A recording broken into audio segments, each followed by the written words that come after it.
conclusions. Now on to the next story. Story 2. AITA for ignoring my injured mom after she cut me out of her will?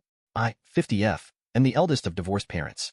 My father is happily remarried with more kids, but my mother stayed single and relies on me and my younger brother, 45, to come help her out in her retirement village regularly. It's a flight and a rental car to get to her, so it's kind of a pain. What makes it worse is that my younger brother, who is single with no kids, will never go down when she needs something, only when it aligns with his schedule. So he'll go down during his summer vacation and then help with things like moving furniture or taking her car in to be serviced. However, if it's an emergency of any kind, it's all on me. I'm married with kids in school and a decent career and a side gig, but all hell breaks loose if I don't go. Passive-aggressive texts, relatives pestering, etc. When I ask if anyone else could step in, the answer is always, but you're the one she wants. How big a deal can this be? This woman is the most accident and illness-prone human you'll meet. And it's all for real. In the last few years, it's been a head-on car collision, cancer twice, another car accident, T-boned, and pneumonia. She wasn't like this growing up, just since retiring. So even staying the least amount of days, to the point of having to go back once when the caregiver I found flaked. I've burned through PTO, cashed in savings, left the kids to have milestones without me. And usually when I'm with her, she talks on and on about my golden brother. See how he hung that new picture when he was here? He's so handy. Annoying as hell, but I've had a lifetime to get used to it. Some months ago, I found out by accident that except for some small amounts for my kids, she's leaving everything to my brother. It will be a decent amount, $250,000. I was so perplexed and admittedly hurt. She refused to talk to me about it, hung up on me and ignored texts, so I was stuck trying to figure out what I did to make her decide to do this. Eventually, one of her siblings told me that it was to ensure my brother can retire comfortably. He's always worked low-wage jobs. However, he has few expenses because he lives completely free with a wealthy relative who has a large home that he will also be inheriting. Recently, she had another accident and called me to help. I got the call from the hospital and then her rehab center because even though my brother is her medical POA, I'm always the name and number she gives out. When I didn't say I'd be coming, she sent texts complaining of how hard it is to not be able to drive or do many things and push for my travel plans. My love for her and care for her was never based on money. She's my mom, but I ended up telling her I couldn't come down. I couldn't bring myself to do it. I know she's in pain and struggling. I know that her siblings and friends are too old and too far to be much help. But in a moment of spite, I told her to get my brother to do it, and of course she defended him and added that he couldn't, as a guy, help with some things. My spouse says I'm in the right, that I've prioritized her needs all my life, and even if it's because of the will, it was past time for me to stop doing everything.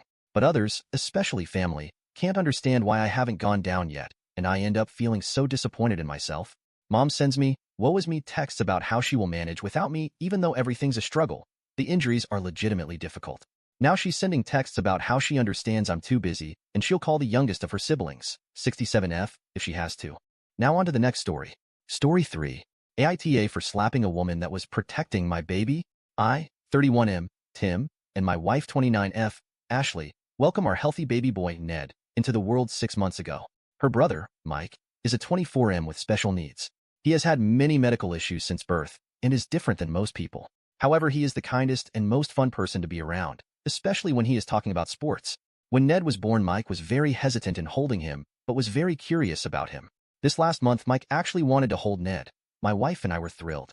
We do have rules in place for him holding Ned, but Mike likes the rules. Mike needs to be sitting down and my wife, Mike's parents, or I need to be around. This is mainly in case Ned gets fussy, we can take him from Mike, so he doesn't get overwhelmed. A week ago, Ashley's cousin Don's daughter Lily graduated high school and was throwing a party with her best friend Anna. We know both of the girls and wanted to go celebrate with them. Mike wanted to come, but his parents didn't, which was totally fine, and we brought him. Ashley was on an outdoor patio couch talking with Don while I had Ned. I was talking to a coworker that happened to be a friend of Anna's family. Mike came up and asked to hold Ned, which we went over to Ashley and he sat down. I gave Ned to Mike and asked Ashley if she needed a water since I was going to grab a beer from our cooler.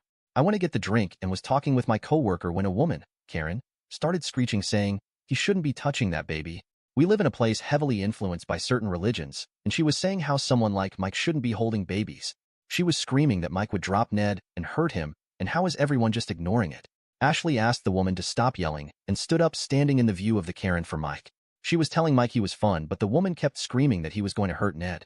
This got Mike flustered, in turn made Ned start to cry. Ashley took Ned from Mike, who instantly was covering his ears. I started heading towards them when Ashley was asking the woman to stop and leave them alone. Karen responded with, "How could a mother let an abomination from God hold onto an innocent baby? He's going to hurt the baby now and in the future." As she is yelling, she was getting closer to my wife and pointing at Mike over and over. Before I reached her, my wife turned and slapped the woman across the face. Karen stopped yelling for a moment, and I came up and took Ned from Ashley. Some man came over and grabbed the Karen who was freaking out that Ashley had hit her.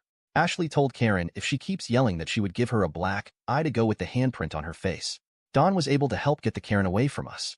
Ashley had to lift Mike off of the couch and guide him to the car so we could leave. I grabbed Ned's stuff and went to the car where Mike was crying and apologizing for hurting Ned. Ashley was crying and telling him he did nothing wrong. I drove to my in-laws and told them everything. Mike was able to get into a therapist the next day and has been going every day. In the middle of the week, my wife went to talk with Lily, and Anna happened to be there as well. Ashley felt bad that their party got ruined, and Anna was apologizing that her aunt did that. Ashley had gotten the girls' massage certificates to apologize and help them celebrate going into college. Anna tried not to take it, but my wife insisted. It wasn't Anna's fault that the adult Karen acted the way she did. Currently, Mike is still going to therapy, but the therapist said an event like this can take some time. He will come around Ned and is happy to see him, but won't ask to hold him. If you ask Mike to hold Ned, he will quickly say no and leave the room. Taking some commenters' advice, we are going to try just hanging out with Mike on a blanket on the floor with Ned to see if it helps him be more comfortable. Karen has found Ashley on social media and has messaged her along with some friends and family. From what I gathered, she is only telling people she was protecting the baby and my wife hit her for no reason. She has threatened to sue, but as of today hasn't done anything. I work with a lawyer who has put me in touch with one that is willing to represent my wife if it ever comes to that. Fingers crossed that Mike will be comfortable to soon hold his nephew. We will also try to update if things change. My wife vented to one of her friends and her mommy, and me class that ended up telling everyone what happened. All of the moms say my wife went too far when striking the woman. That has made my wife wonder if her protective instincts were too much. She was worried for her child and brother's safety and didn't want to give Karen the chance to get physical. I hope this makes more sense for people, and thank you for all the loving comments so far. Now on to the next story. Story 4. AITA for leaving my sister's wedding early after her maid of honor humiliated me in her speech. I, 27F, was a bridesmaid at my older sister's wedding last week. The wedding was beautiful, and everything seemed perfect until the reception. During the reception, the maid of honor, who has been my sister's best friend since childhood, gave her speech. It was emotional and all, but then she made a joke about how I was the family screw-up who finally managed to do something right by not messing up my bridesmaid duties. Everyone laughed, but I didn't find it funny. For context, I've had a rough few years. I struggled with my mental health and dropped out of college for a while. I've since gotten my life back on track, but it's still a sensitive topic for me. Hearing that joke in front of all our family and friends wasn't funny at all. My sister's best friend and I never really got along, but still I never expected something like this from her. Especially the day wasn't about me at all, then why bring me up in the speech? I tried to stay composed, but I felt the tears coming, so I quietly left the reception and went outside to collect myself. My sister followed me out and asked what was wrong. When I told her, she said it was just a joke and she meant nothing bad. I tried to go back inside, but I just couldn't, and I ended up leaving the wedding early. My parents understand why I was upset, but my sister is angry with me. I do feel terrible for leaving, but I also feel like I had the right to feel hurt and humiliated. Edit 1. I said nothing at the moment because I didn't want to cause a scene on my sister's special day. And I can't reason with her right now because she will just ask me if I haven't been taking my meds lately. That's what she does when she's angry with me, so I'm giving her some time to maybe realize how her best friend's joke was out of line. Edit 2. Someone asked me if my sister's best friend and I argued before / did I give her a reason to do this. My sister's best friend and I never went past high. She told me before, few years ago, that she, in general, doesn't feel comfortable around someone struggling mentally because in her head God only knows what they're capable of. Since she said this / to this day, I just try to avoid her. Update. My dad called to check up on me and see if my sister and I had talked things out. When I told him no, he said it's better if we talk about it now and assured me that I have nothing to apologize for. If my sister thinks she has nothing to apologize for, then the least she can do is make her best friend apologize or fully realize that the joke was out of line. By the way, my brother and I met 4 days ago, and he told me that Bill, my sister's husband, didn't like the way the MOH called me a screw-up in front of everyone, and some of those who laughed voiced later that they did so out of nervousness. On Monday, my sister called me to talk. When I made it to her place, her best friend was on the phone and didn't put it down for a second. My sister started by saying that just a few years ago I would have laughed hard and not taken the joke as an insult. I told her maybe some laughed because they don't know the reason she called me a screw-up. For context, when I was 16 something happened, and that's why I struggled mentally really badly between 16 to 18. When I was 17 I was diagnosed with PTSD and later with depression and anxiety. Since then I don't like it when someone touches my head, especially my hair and the back of my head / neck. My sister knows everything. During our conversation my sister did most of the talking. At some point I felt like my sister had called me just to blame me again without trying to understand my perspective. When I tried to talk, she put her hand on the back of my neck and pulled me toward her with each sentence as if to say, "Do you understand?" Or, "Okay." I hated it and felt irritated. I honestly kept thinking, if I pushes her away, would I be in the wrong? Would they just call me mental and tell family I got physical? I tried to leave, but she insisted that no one was leaving until we sort this out. She told her best friend to just apologize. She refused and reminded my sister that I was the reason her husband got angry at her on their wedding day because I couldn't take a joke, and when I tried to explain why, I told her if she had focused her speech on the bride/groom, then maybe he wouldn't have had a reason to be angry. She refused to listen and brushed my words off. She said, "Yeah, whatever. Sorry." I was glad it was finally over, and as I was about to leave, I heard her say, "Can't take a joke that everyone knows is true." Both of them laughed, but my sister stopped mid-laugh and apologized. I didn't say anything and left. I think I've had enough. I mean, I know I've had a few rough years. I dropped out of college for a while, fine, but I've since gotten my life back on track. My parents helped me through it all and never made me feel like a burden. At first, I was on some strong meds that made me feel tired/sleepy most of the time. After a while, I started to feel a little better with therapy and my family's support. During that period, it was me, my parents, and my brother. My sister was 3 hours away for a job and used to visit sometimes and would often bring her best friend along with her. Looking back, I don't want to say she hates me, but I know she felt ashamed to have a family member struggling with mental health issues. I don't know how to explain this. I've made up my mind and decided to go and see for now. If my parents and my brother, who were there when I was going through it all, never made me feel that they're ashamed of me, then why would she? I'm still on some meds, but feels much better than before. I have a stable job, my own place, and friends who loves me for who I am. I can say I'm proud of myself a little. I love my family to death and tried to maintain a relationship with my sister all these years, but I'm trying to improve myself, not constantly be reminded of what I was a few years ago. Now on to the next story. Story 5. AITA for feeling my wife of 25 years has essentially taken away my chance at ever having offspring and probably doesn't love me. As the title says, I am 44, always planned on having kids with my wife, F43. We have a video we recorded together for our future children when we were younger. I didn't want to start until I was absolutely sure we were financially stable enough to support a kid. I can distinctly remember when that day came about 12 years ago. Suddenly, she wasn't so sure, which came as a complete shock to me. After much conversation, she agreed I'd make a great father, and we could finally stop using condoms. Yes, they were always required prior to that. Now it seemed like she started keeping track of her cycles, but I think we only tried, on the proper day, once or twice in a 2-year period.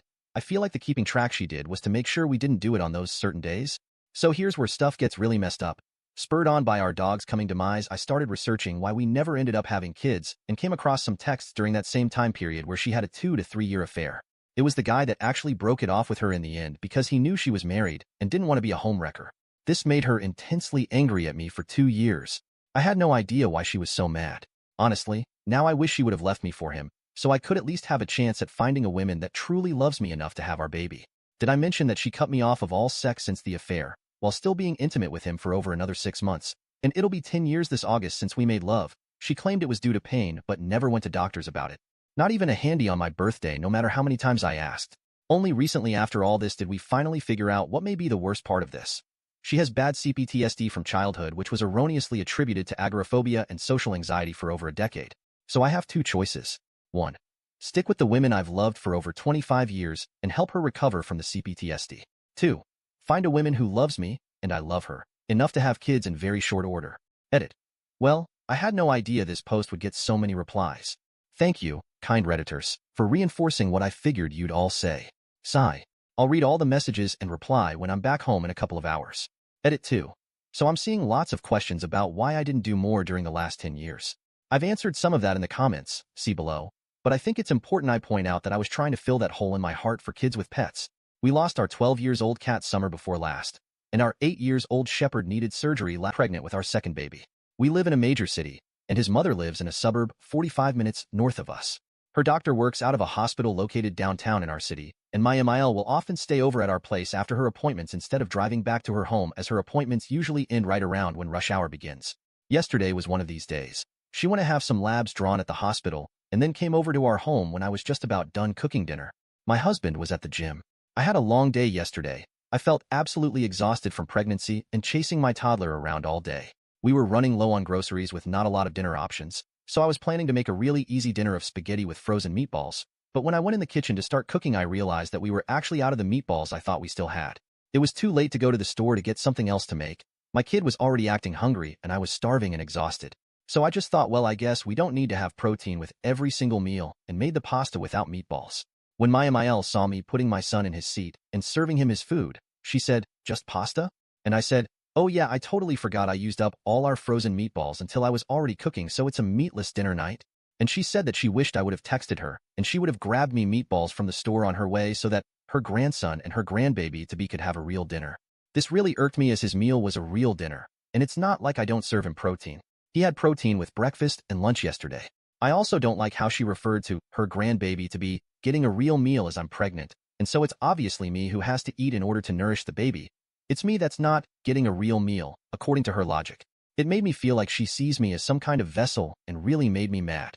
I told her that maybe she's uneducated with how much protein humans actually need, and there's nothing wrong with our dinner. She immediately got very upset that I called her uneducated when she's raised 3 boys and she knows what growing boys need to eat, and told me I should try and plan harder next time. This last comment sent me over the edge, and I yelled at her to get out of my house if she's just going to shit all over my mothering abilities, and that she needs to stop using our place as a home base in the city when she has her appointments if she's going to make comments like that. She left in a huff, screaming about how she couldn't believe I was kicking her out over some constructive criticism before she even got to spend time with her grandson. I told her I'm not looking for any type of criticism from her. She called my husband and said I went on a hormone-induced rage, and kicked her out because I couldn't deal with being called out on not serving my son a proper dinner, and said she wants to keep coming over after her appointments. My husband wants both of us to apologize to each other to make peace. But I told him I'm not some elementary schooler who's going to be forced to apologize when I didn't do anything wrong just to make the issue go away. Now he's mad at me too, and I'm wondering if I actually didn't do anything wrong.